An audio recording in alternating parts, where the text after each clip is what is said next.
Perkenalkan, nama saya Tania Larissa Ramadanti, NIM 2019-70115. Saya akan menjelaskan tentang produk. Apa itu produk?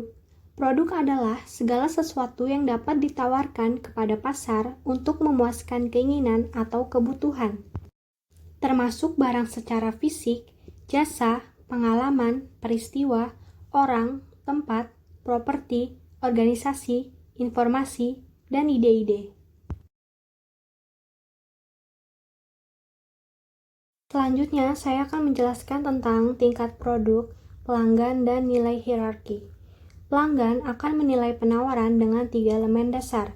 Yang pertama, fitur produk dan kualitas. Yang kedua, layanan campuran dan kualitas menawarkan. Yang ketiga, nilai berdasarkan harga. Tingkat produk dalam merencanakan penawaran pasar, pemasar memerlukan 5 tingkat produk. Setiap tingkat dapat menambahkan nilai pelanggan. Dan berikut 5 nilai hierarki pelanggan. Yang pertama, tingkat dasar adalah manfaat inti. Layanan atau manfaat pelanggan benar-benar membeli. Pemasar harus melihat diri mereka sendiri sebagai penyedia manfaat. Pada tingkat kedua, pemasar harus mengubah manfaat inti menjadi produk dasar. Jadi, kamar hotel harus termasuk tempat tidur, kamar mandi, handuk, meja, dan lemari. Pada tingkat ketiga, pemasar harus menyiapkan produk yang diharapkan, seperti satu set atribut, dan kondisi pembeli biasanya mengharapkan ketika mereka membeli produk ini. Para tamu hotel minimal mengharapkan tempat tidur yang bersih, handuk segar, lampu bekerja, dan tingkat relatif yang tenang. Pada tingkat keempat, pemasar harus menyiapkan produk augmented yang melebihi harapan pelanggan di negara maju. Brand positioning dan kompetisi berlangsung pada tingkat ini. Pada tingkat kelima, berdiri produk potensial, yang meliputi semua augmentasi dan transformasi produk atau mungkin penawaran menjalani di masa depan. Selanjutnya, saya akan menjelaskan tentang klasifikasi konsumen dan barang. Pemasar menghasilkan produk atas dasar durability, tangibility, dan use. Produk jatuh ke dalam 3 kelompok sesuai daya tahan dan wujud. Yang pertama, non-durable goods. Yang kedua, durable goods. Yang ketiga, service. Non-durable goods adalah barang berwujud yang biasanya dikonsumsi dalam satu atau beberapa kegunaan. Contohnya seperti bir dan sampo. Karena barang-barang ini sering dibeli, strategi yang tepat adalah untuk membuat mereka tersedia di banyak lokasi. Biaya hanya markup kecil dan mengiklankan dengan berat untuk mendorong percobaan dan membangun preferensi. Yang kedua, durable goods adalah barang berwujud yang biasanya bertahan di banyak penggunaan, contohnya seperti lemari es, peralatan mesin, dan pakaian. Mereka biasanya memerlukan penjualan dan layanan lebih pribadi, perintah margin yang lebih tinggi, dan memerlukan lebih banyak jaminan penjualan. Yang terakhir adalah service. Jasa tidak berwujud, tidak dapat dipisahkan, variabel dan produk yang mudah rusak yang biasanya membutuhkan lebih banyak kontrol kualitas, kredibilitas pemasok, dan kemampuan beradaptasi. Contohnya seperti termasuk potongan rambut, nasihat hukum, dan perbaikan alat. Selanjutnya, saya akan membahas tentang klasifikasi konsumen dan barang. Ketika kami mengklasifikasikan berbagai barang konsumen berdasarkan kebiasaan berbelanja, kami membedakan antara convenience goods, shopping goods, specialty goods, dan unsold goods. Yang pertama adalah convenience goods, barang yang didistribusikan secara luas dan barang-barang tersebut sering dibeli serta harganya relatif murah. Artinya, hampir sama dengan barang pokok, karena barang ini dibeli untuk memenuhi kebutuhan hidup sehari-hari. Yang kedua, shopping goods, barang-barang yang dalam proses pemilihan dan pembeliannya dibandingkan oleh konsumen di antara berbagai alternatif yang tersedia. Kriteria perbandingan tersebut meliputi harga, kualitas, dan model masing-masing barang. Contohnya seperti alat-alat rumah tangga, pakaian, dan furniture. Yang ketiga, specialty goods, barang-barang yang sangat luar biasa atau cukup unik dan bisa memotivasi orang untuk berupaya yang tidak biasa untuk mendapatkannya. Contohnya seperti barang antik, parfum eksotis, mobil edisi terbatas, dan desainer pakaian. Yang terakhir adalah unsold goods, adalah barang yang belum diinginkan dan tidak diketahui oleh konsumen potensial. Contohnya seperti asuransi jiwa, plot pemakaman, dan batu nisan. Yang terakhir, saya akan menjelaskan tentang klasifikasi industri dan barang. Dapat diklasifikasikan berdasarkan bagaimana cara barang tersebut memasuki proses produksi dan kemahalan relatifnya. Kita dapat membedakan 3 kelompok, yaitu yang pertama, materials and parts, yang kedua, capital items, yang ketiga, supplies and business service. Yang pertama, materials and parts, adalah barang-barang yang seluruhnya masuk ke produsen tersebut. Barang-barang ini terbagi menjadi 2 kelompok. Yang pertama, barang mentah terdiri dari produk pertanian dan produk alam, contohnya seperti kayu, biji, besi, dan lain-lain. Yang kedua, bahan baku dan suku cadang, terdiri dari bahan baku komponen, contohnya seperti besi, semen, kabel, benang, dan lain-lain. Dan suku cadang komponen seperti ban cetakan, mesin kecil, dan lain-lain.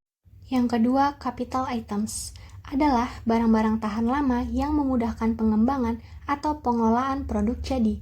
Barang modal terdiri dari 2 kelompok, yaitu instalasi terdiri dari bangunan dan alat berat. Instalasi adalah pembelian utama. Mereka biasanya membeli langsung dari produsen, yang tenaga penjualan meliputi tenaga teknis dan negosiasi yang panjang terjadi sebelum penjualan. Produsen harus bersedia untuk merancang spesifikasi dan untuk menyediakan layanan pasca penjualan. Peralatan termasuk peralatan portabel pabrik dan peralatan kantor. Jenis peralatan tidak menjadi bagian dari produk jadi. Mereka memiliki kehidupan lebih pendek dari instalasi tapi hidup lebih lama dari pasokan operasi.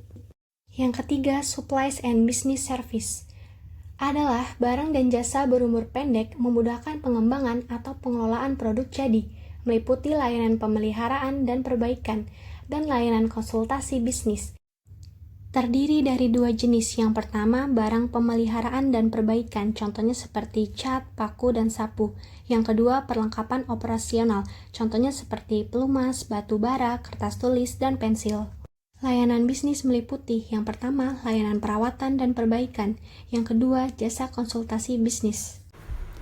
Nama saya Alfa Selviana Anggreni, NIM 2019-70-117. Saya akan menjelaskan differentiation, desain, dan luxury brand.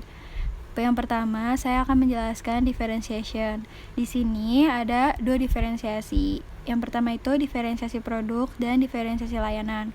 Diferensiasi produk yang pertama itu adalah bentuk.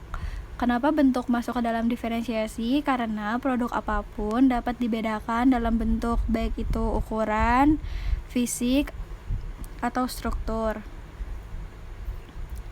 Lalu yang kedua ada fitur. Sebagian besar produk dapat ditawarkan dengan berbagai fitur. Dengan begitu, fitur dapat membedakan produk yang satu dengan produk yang lainnya.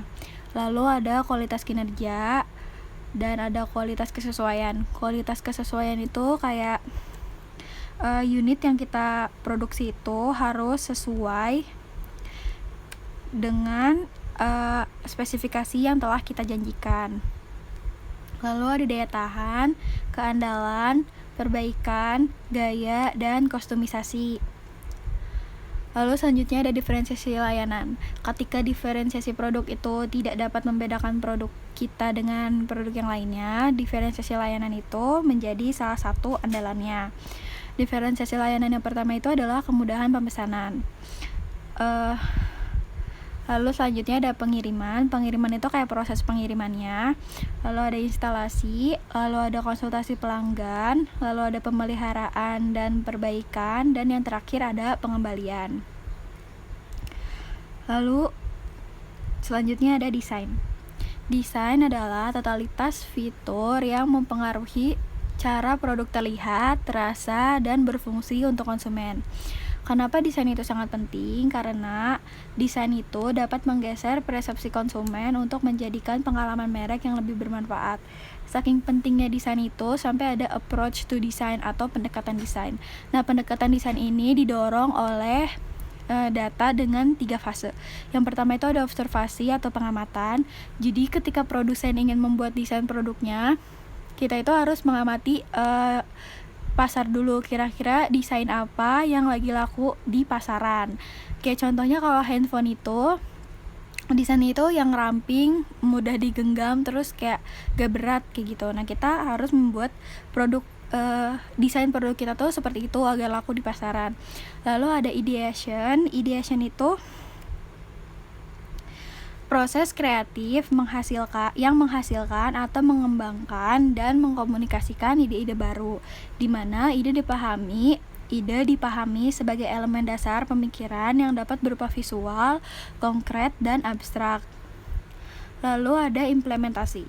Implementasi adalah suatu tindakan atau pelaksanaan rencana yang telah disusun secara cermat dan rinci. Selanjutnya, luxury brand. Karakteristik dari luxury brand ini ada label harga tinggi, kualitas tinggi, dan estetika. Biasanya merek atau produk mewah akan berusaha mengkaitkan nama merek mereka dengan ketiga asosiasi di atas dan menunjukkan kepada konsumen target mereka bahwa merek mereka mencakup ketiga fitur tersebut. Lalu ada marketing luxury brand. Yang pertama itu bangun penawaran penyesuaian untuk keunikan. Contohnya ini kayak produk LV. Produk LV ini dapat melibatkan konsumennya dalam proses mendesain sepatu, tas, dan produk-produk LV yang lainnya. Lalu yang kedua adalah lihatlah kategori Anda. Anda di sini tuh produsen ya, secara berbeda. Kita sebagai produsen itu harus bisa menilai produk atau layanan kita sendiri dan bagaimana produk itu dirakit atau dipasok dan bagaimana orang mengaksesnya. Saya Muhammad Aldo Fadiansyah dengan NIM 2019-735. Selanjutnya, saya akan menjelaskan tentang environmental issues atau masalah pada lingkungan. Environmental issues juga memainkan peran yang sangat penting dalam desain dan manufaktur produk. Banyak perusahaan yang sedang mempertimbangkan cara untuk mengurangi konsekuensi lingkungan negatif dari melakukan bisnis. Selanjutnya, saya akan menjelaskan tentang the product hierarchy. The product hierarchy ada 6. Yang pertama, item. Item juga disebut dengan unit penyimpanan stok atau varian produk. Sebuah unit berbeda dalam merek atau lini produk dapat dibedakan berdasarkan ukuran, harga, penampilan, atau atribut lainnya. Contoh, asuransi jiwa yang diperbarui. Yang kedua, ada jenis produk. Jenis produk itu sekelompok item dalam lini produk yang memiliki salah satu dari beberapa bentuk produk yang mungkin. Contoh, asuransi jiwa berjangka. Yang ketiga ada lini produk. Lini produk itu adalah sekelompok produk dalam kelas produk yang terkait erat karena mereka melakukan fungsi yang sama, dijual ke kelompok pelanggan yang sama, dipasarkan melalui outlet atau saluran yang sama, atau jatuh dalam kisaran harga yang diberikan yang sama. Lini produk dapat terdiri dari berbagai merek, satu merek keluarga, atau sebuah merek individu yang telah diperpanjang garis. Contoh, Unilever. Unilever menawarkan produk sampo dengan beberapa jenis merek yang berbeda, seperti Dove, Clear, Tresemme, dan lain sebagainya. Namun pada dasarnya berfungsi sama, yaitu sebagai pembersih rambut. Yang keempat ada kelas produk. Kelas produk itu adalah sekelompok produk dalam kelompok produk yang diakui melalui fungsional tertentu. Koherensi juga dikenal sebagai kategori produk. Contohnya, instrumen keuangan. Yang kelima ada keluarga produk. Semua kelas produk yang dapat memenuhi kebutuhan inti dengan efektivitas yang masuk akal. Contoh, tabungan dan pendapatan. Yang keenam ada need family. Need family ini kebutuhan inti yang mendasari keberadaan keluarga produk. Contoh, rasa aman. Selanjutnya ada product system and mix. Yang pertama, product system atau sistem produk. Product system adalah sekelompok item yang beragam tetapi terkait yang berfungsi dengan cara yang kompatibel. Misalnya, sistem produk iPod yang luas mencakup headphone dan headset, ban lengan, casing, daya, dan aksesoris mobil dan speaker. Yang kedua ada product mix atau biasa disebut dengan product assortment.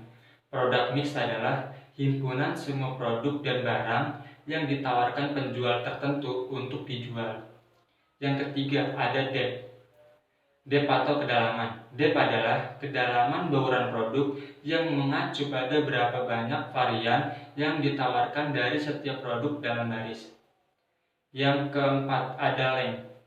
Length atau panjang. Length adalah panjang campuran produk yang mengacu pada jumlah total item dalam campuran.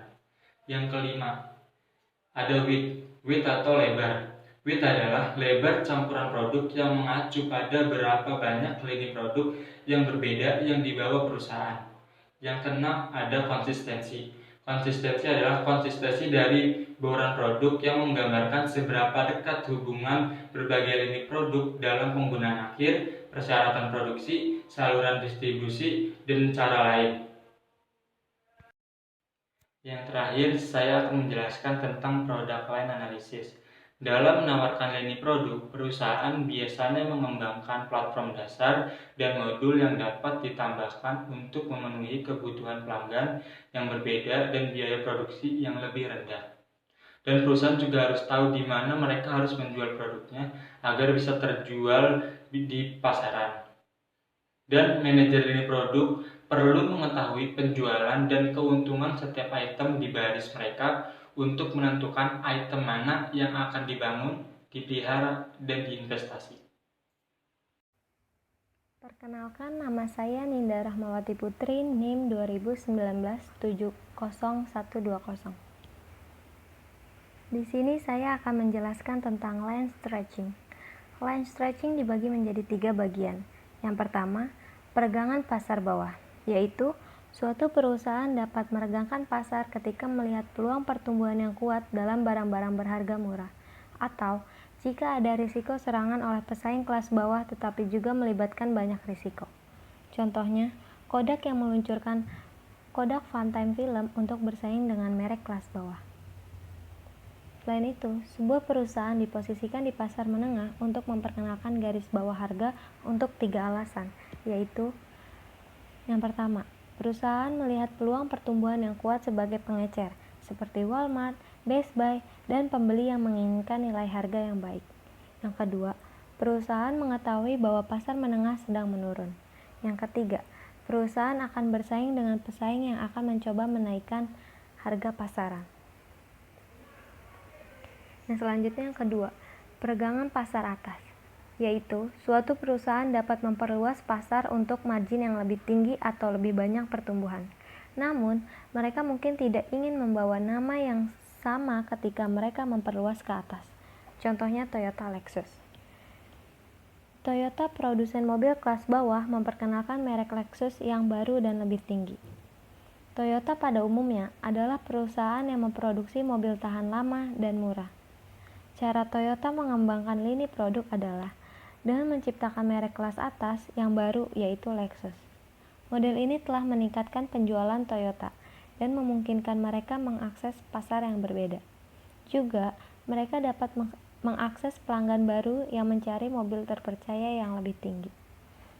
Contoh perusahaan lain yang memiliki segmen kelas atas yaitu Starbucks di kopi, Häagen-Dazs di es krim, dan Evian dalam air kemasan. Selanjutnya, yang ketiga, peregangan 2 arah, yaitu strategi perluasan lini produk di mana perusahaan yang ditempatkan di tingkat menengah meregangkan lini produk mereka dengan 2 cara, yaitu ke atas dan ke bawah.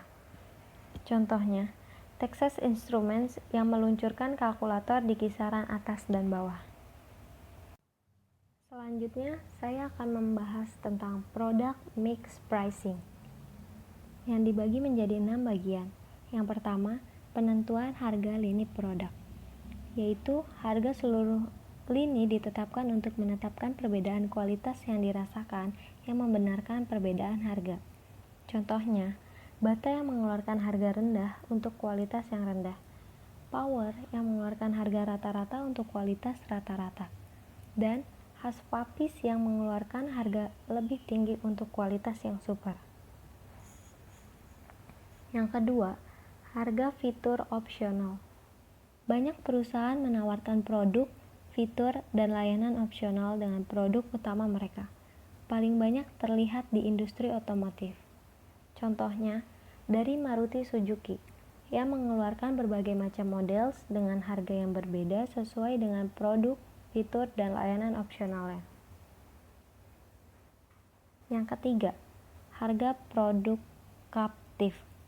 Harga produk dasar lebih rendah di mana harga produk kaptif tinggi. Contohnya, printer. Mereka menjual produk pendukung atau produk tambahan dengan margin yang baik. Printer tidak bekerja tanpa isi ulang cartridge. Jika margin tinggi untuk cartridge, mereka ini mampu memberikan produk-produk utama dengan harga murah. Namun, margin minimum disimpan untuk produk dasar dan margin yang lebih tinggi disimpan untuk produk tambahan. Ini adalah bentuk harga bauran produk yang menarik. Yang keempat, harga dua bagian.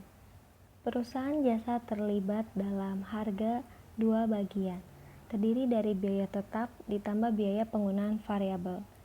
Contohnya, ketika kita pergi ke taman hiburan, ada biaya masuk dasar dan kemudian biaya untuk setiap perjalanan terpisah, dan minuman juga terpisah. Ini dikenal sebagai biaya dua bagian. Biaya awal untuk pemeliharaan taman hiburan dan biaya kedua untuk pemeliharaan dan keuntungan wahana hiburan di dalam taman. Yang kelima, harga produk sampingan. Dalam proses produksi, tertentu oleh produk dihasilkan dari produksi produk utama. Contohnya tebu, digunakan untuk membuat gula, tetapi setelah membuat gula, tebu dijual kepada produsen bahan bangunan dan dijual sebagai bahan kayu. Yang terakhir, keenam, harga bundling. Produk penjual sering menggabungkan produk dan fitur. Bundling murni terjadi ketika perusahaan menawarkan produknya hanya sebagai bundle. Contohnya, ketika di bioskop, XX1 menyediakan bundle tiket film plus popcorn plus minuman dengan harga yang lebih murah dari harga masing-masing produk secara individual. Selain itu, riset menawarkan 3 pedoman strategi penggabungan. Yang pertama, harga gabungan harus lebih rendah dibanding jumlah produk individual. Yang kedua, susunlah promosi satu sesudah yang lain untuk menghindari konflik promosi. Yang ketiga, harus bijaksana memberikan rabat untuk produk individual karena konsumen menggunakan harga produk individual sebagai rujukan eksternal. Perkenalkan, nama saya Anggita Putri Cantika, NIM 2019-70121. Di sini, saya akan menjelaskan tentang co-branding dan ingredient branding. Co-branding. Pemasar sering menggabungkan produk mereka dengan produk dari perusahaan lain dalam berbagai cara. Co-branding disebut juga dual branding atau bundling merek yang merupakan dua atau lebih merek terkenal digabungkan menjadi produk bersama atau dipasarkan bersama dalam beberapa cara. Kemudian, terdapat bentuk-bentuk co-branding.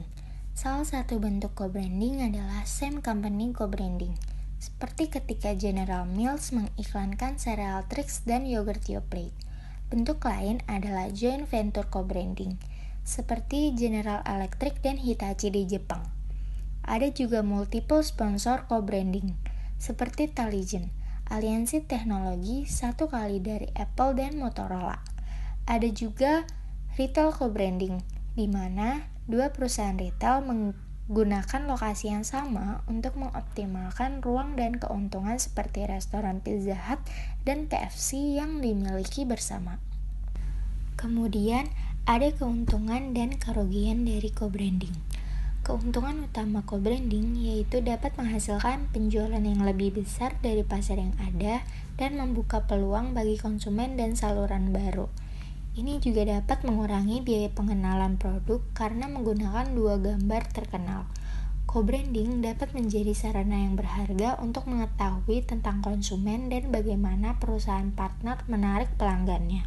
Sedangkan potensial kerugian dari co-branding adalah resiko dan kurangnya kontrol untuk menjadi selaras dengan merek lain di benak konsumen. Ekspektasi konsumen terhadap merek bersama cenderung lebih tinggi, sehingga kinerja yang tidak memuaskan dapat berakibat negatif bagi kedua merek. Kunci keberhasilan co-branding yaitu kedua merek harus memiliki ekuitas merek secara terpisah, kesadaran merek yang memadai, dan citra merek yang cukup positif. Juga penting adanya kesesuaian logis antara kedua merek untuk memaksimalkan keunggulan masing-masing sementara meminimalkan kerugian. Ingredient branding. Ingredient branding adalah kasus khusus co-branding. Ini menciptakan ekuitas merek untuk bahan, komponen, atau bagian yang tentu saja terkandung dalam produk bermerek lainnya. Untuk produk inang yang mereknya tidak terlalu kuat, ingredient branding dapat memberikan diferensiasi dan sinyal penting kualitas. Ingredient branding yang berhasil contohnya Vibram, meliputi teknologi pengurangan kebisingan Dolby, seratan air Gore-Tex, dan kain Scotguard. Vibram adalah pemimpin dunia dalam soal karet, kinerja untuk outdoor, militer, rekreasi, dan fashion. Sol Vibram banyak digunakan oleh berbagai macam produsen alas kaki seperti Sony dan Nike. Syarat ingredient branding yang berhasil. Yang pertama, konsumen harus percaya bahwa unsur penting bagi kinerja dan keberhasilan produk akhir. Yang kedua, konsumen harus yakin bahwa tidak semua merek bahan adalah sama dan bahwa bahan tersebut lebih unggul. Yang ketiga, simbol atau logo khusus harus dengan jelas memberi sinyal bahwa produk inang mengandung bahan tersebut. Yang keempat, program tarikan dan dorong terkoordinasi harus membantu konsumen memahami kelebihan bahan bermerek. Selanjutnya ada packaging, labeling, warranties, and guarantees. Packaging atau pengemasan mencakup semua kegiatan merancang dan memproduksi wadah untuk suatu produk. Pengemasan cukup penting karena ini adalah pertemuan pertama pembeli dengan produk. Kemasan yang baik dapat menarik konsumen dan mendorong pemilihan produk. Beberapa kemasan yang cukup menarik bahkan dapat dipajang di rumah. Beberapa faktor berkontribusi terhadap meningkatnya penggunaan kemasan sebagai alat pemasaran. Yang pertama, self-service. Kemasan yang efektif harus bisa menarik perhatian, menggambarkan fitur produk, dan membuatkan kesan yang menguntungkan. Yang kedua, consumer affluence. Meningkatnya kemakmuran berarti konsumen bersedia membayar sedikit lebih untuk penampilan dari kemasan yang lebih baik. Yang ketiga, company and brand image. Kemasan berkontribusi untuk pengakuan instan terhadap merek. Yang keempat, innovation opportunity. Kemasan yang unik atau inovatif dapat membawa manfaat besar bagi konsumen dan keuntungan bagi produsen. Secara formal, pengemasan harus mencapai sejumlah tujuan, yaitu identifikasi merek, menyampaikan informasi deskriptif dan persuasif, memfasilitasi transportasi dan perlindungan produk, membantu penyimpanan di rumah, dan bantuan konsumsi produk. Untuk mencapai tujuan ini dan memenuhi keinginan konsumen, pemasar harus memilih komponen fungsional dan estetika kemasan dengan benar. Pertimbangan estetika berhubungan dengan warna, bentuk, bahan, dan gambar kemasan. Setelah perusahaan mendesain kemasannya, ia harus mengujinya dengan tes teknik, tes visual, tes dealer, dan tes konsumen. Selanjutnya, labeling. Labeling dapat berupa teks terlampir sederhana atau grafik yang dirancang rumit yang merupakan bagian dari kemasan. Label melakukan beberapa fungsi. Yang pertama, mengidentifikasi produk atau merek, misalnya nama yang dicapkan Sunkist pada jeruk. Yang kedua, menilai produk. Contohnya, persik kalengan diberi label tingkat A, B, dan C. Yang ketiga, menggambarkan produk, misalnya siapa yang membuatnya, di mana dan kapan, apa yang terkandung di dalamnya, dan sebagainya. Selanjutnya, warranties and guarantees. Warranties and guarantees adalah pernyataan formal tentang kinerja produk yang diharapkan oleh pekerja pabrik. Produk dalam garansi dapat dikembalikan ke pabrik atau pusat perbaikan yang ditunjuk untuk perbaikan, penggantian, atau pengembalian uang. Garansi dapat ditegakkan secara hukum. Dengan adanya jaminan, akan mengurangi resiko yang dirasakan oleh pembeli. Sekian presentasi chapter 13 dari kelompok kami. Terima kasih.